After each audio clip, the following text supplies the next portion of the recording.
Boa tarde, meus irmãos. Que Deus esteja abençoando cada um de vocês. Estamos alegres porque os dois últimos irmãos que estão acometidos da Covid estão bem melhores. A irmã Edith já está saindo do quadro, a irmã Leila também já disse que está bem melhor e Deus concederá vitória total para essas irmãs, para que o nome dele seja glorificado por estas famílias. Eu quero compartilhar a palavra de Deus para o seu coração nesta tarde. Nós estudamos ontem o livro de Atos, no seu capítulo 10, onde fala daquela figura que Pedro teve no seu sonho, uma revelação, né?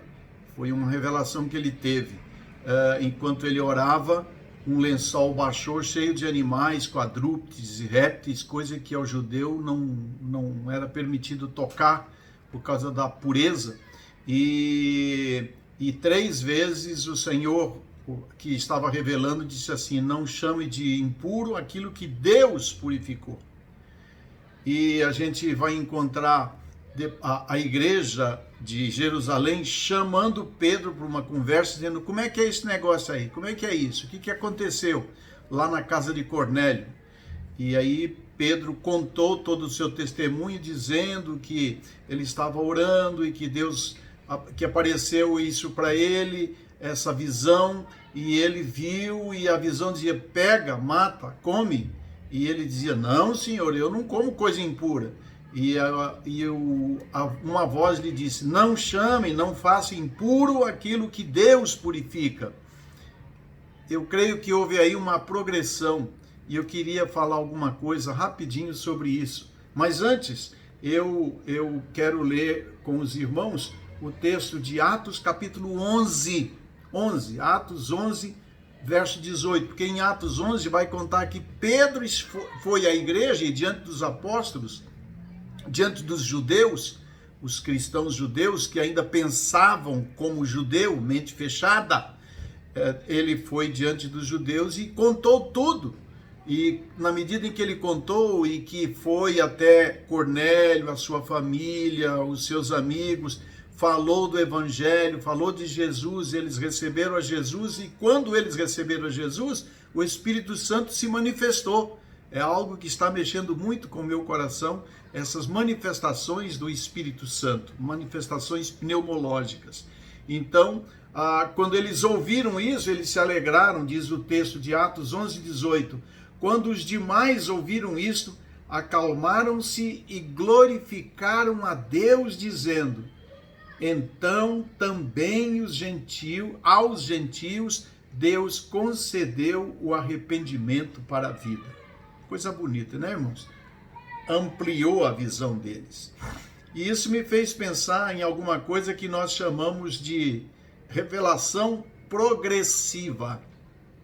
Revelação é mostrar. Progressivo porque a gente vai aprendendo cada vez mais e de uma base, essa base vai ampliando. Pensa na escola, onde você aprende lá no comecinho a desenhar o número 1, número 2, número 3, não é? Depois você aprende que 1 mais 1 é 2, você aprende que 8 mais 8 é 16, depois você aprende que quando você faz 2 vezes 8 também é 16, você vai aprender lá na frente que 4 elevado a 2 é 16, porque é 4 vezes 4.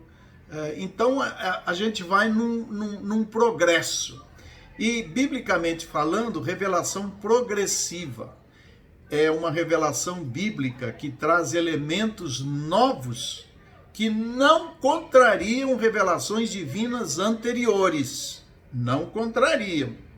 Ou ainda que expande a ideia bíblica sem negar nem contradizer o que foi dito antes. A Bíblia é assim.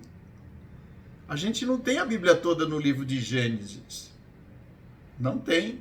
Mas vai se revelando, vai se revelando. E a Bíblia toda é essa revelação de Deus. E foi assim que o Espírito Santo trouxe elementos novos no livro de Atos dos Apóstolos. Dá para perceber a importância do livro de Atos dos Apóstolos, que é melhor a gente dizer Atos do Espírito Santo. Foi assim que o Espírito Santo então trouxe elementos novos nesse livro, que foram cumprimento de profecias do Antigo Testamento, como por exemplo o derramamento do Espírito, que está lá no livro de Joel, no capítulo 2. Será que os leitores de Joel daquele tempo entenderam o que era isso? Eu tenho certeza que não entenderam. Mas posteriormente aconteceu em Atos 2 o cumprimento do derramamento do Espírito Santo, e eles então puderam entender o que é que dizia Joel 2. Então, o Espírito Santo traz elementos novos no livro de Atos dos Apóstolos, que foram cumprimento de profecias do Antigo Testamento, muitas delas, essas profecias, incompreendidas pelos homens daquelas épocas, eu repito. Isso tem a ver, irmãos, com Hebreus 1, de 1 a 4, que vai dizer assim: antigamente Deus falou muitas vezes, de muitas maneiras, aos pais pelos profetas, mas nesses últimos dias nos falou pelo Filho, a quem constituiu o herdeiro de todas as coisas e pelo qual também fez o universo. O Filho é o resplendor da glória de Deus e a expressão exata do seu ser, sustentando todas as coisas pela sua palavra poderosa. Hebreus 1, de 1 a 4. Atos, capítulos 10 e 11, nos traz uma progressão da revelação no sentido de clarificar ao cristão judeu que Deus pode e quer trazer para fazer parte do seu corpo, a igreja, a noiva de Cristo, não só os judeus, mas toda a raça, nação e língua. Nós podemos sofrer de erros de interpretação quando nós fechamos questão numa parte da Bíblia sem a conferirmos com outras citações, com outros contextos da própria Bíblia. A Bíblia nunca se contradiz, ela se completa, ela se complementa. Judeus não comiam elementos considerados impuros. Nós não devemos nos envolver com aquilo que é impuro aos olhos de Deus, mas isso não nos dá o direito de taxar os que estão longe de Deus como pessoas que jamais serão alcançadas. Deus as ama tanto quanto a nós. Por elas, Jesus deu sua vida. Por elas, o Espírito Santo trabalha através dos já filhos de Deus, como usou Pedro em Atos 10 e 11, para ganhar a Jesus, quero dizer, para ganhar para Jesus a Cornélio, sua família e seus amigos.